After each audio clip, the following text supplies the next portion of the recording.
Welcome to Talk Across America. I'm Doug Miles, and we're here in beautiful Sarasota, Florida.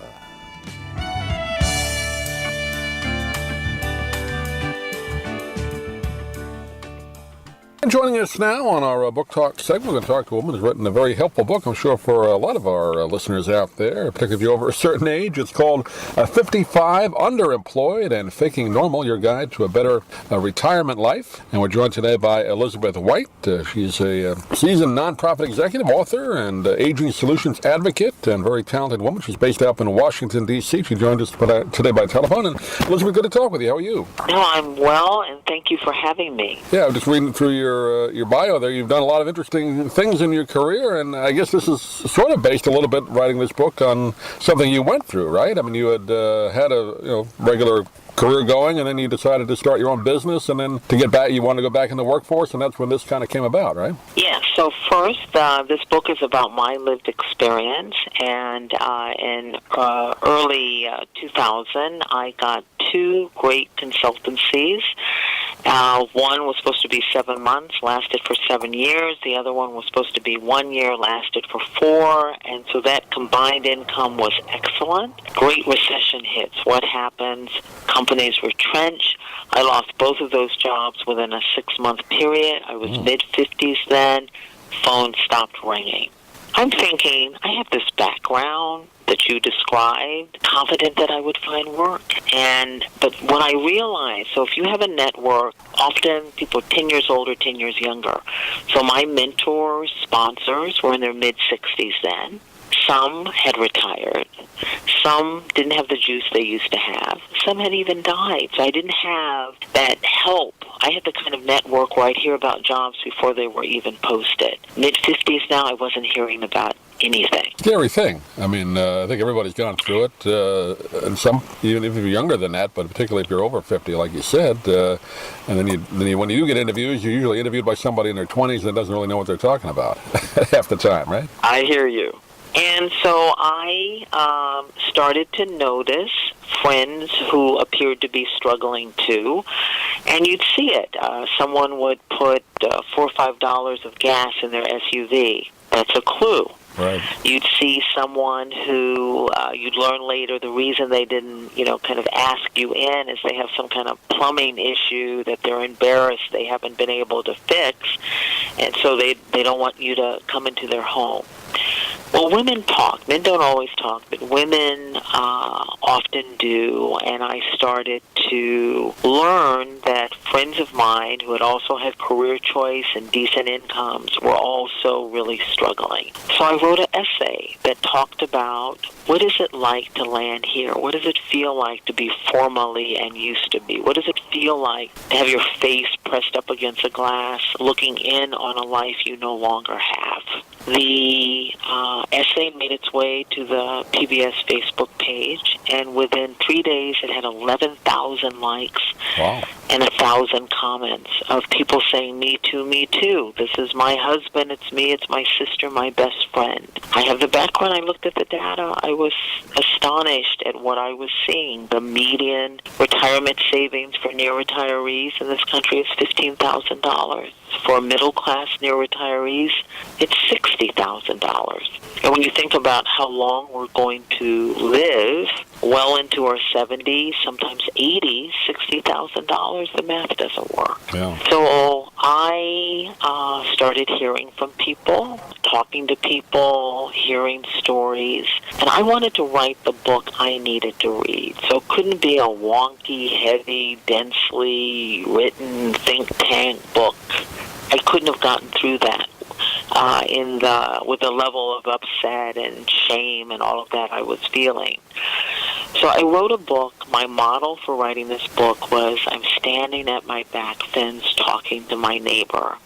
I wanted a book that if you landed here, if this was what was happening to you, you could find yourself in these pages and find people who are a little bit ahead, had worked out some things that you're struggling with now.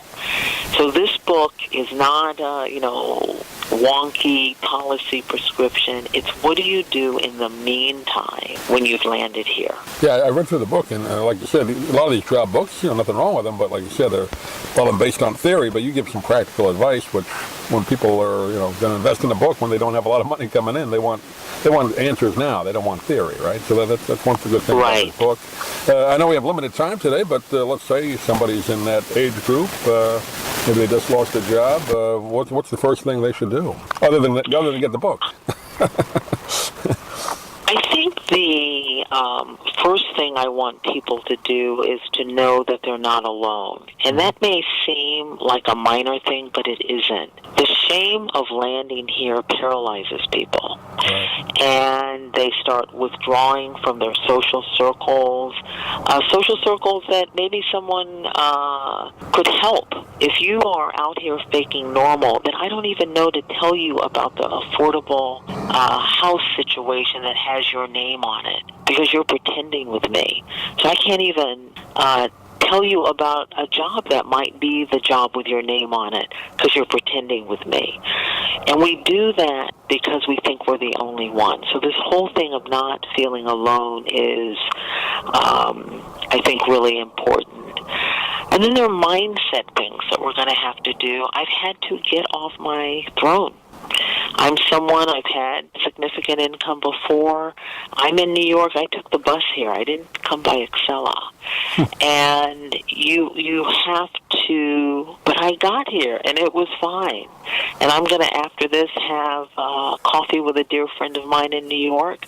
We're not going to do a $55 dinner, and it will still be magical with her. So it is the mindset shift. This book is about how do you get your brain around what we need to do in the new normal, and how do we figure out how to have a richly textured, connected life on a modest income. And what can we learn from each other, from other people who are managing to do that? Great advice. And again, you give a lot of links in the book. People can look up information, what they need as far as employment and insurance and that kind of thing. It's called 55 Underemployed and Faking Normal, Your Guide to a Better Life. And we've been talking with Elizabeth White today. I should say also you did a TED Talk that got over 1 million views, so that has really been something good for you. Do you have a website you want to give out, Elizabeth, for the book? It's 55andfakingnormal.com, and Twitter handle is the same, 55 and Faking Normal. Great, and I'm sure people contact you, I'm sure, as they read the book and are in this situation, so that you're doing a good thing there. Yeah, I want to hear from them. Great. Yes, thank you. Pleasure talking to you. Hopefully we can talk again, and thanks for being with us. Thank you so much.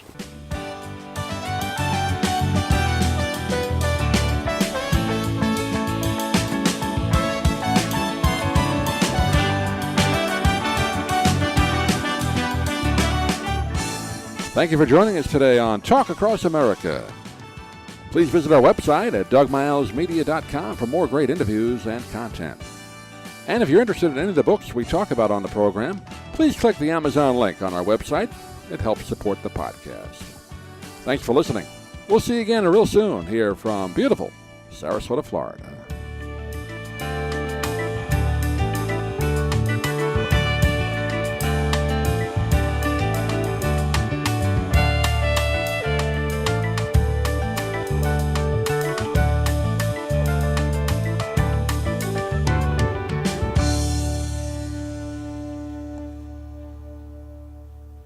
I'm Stan Brock.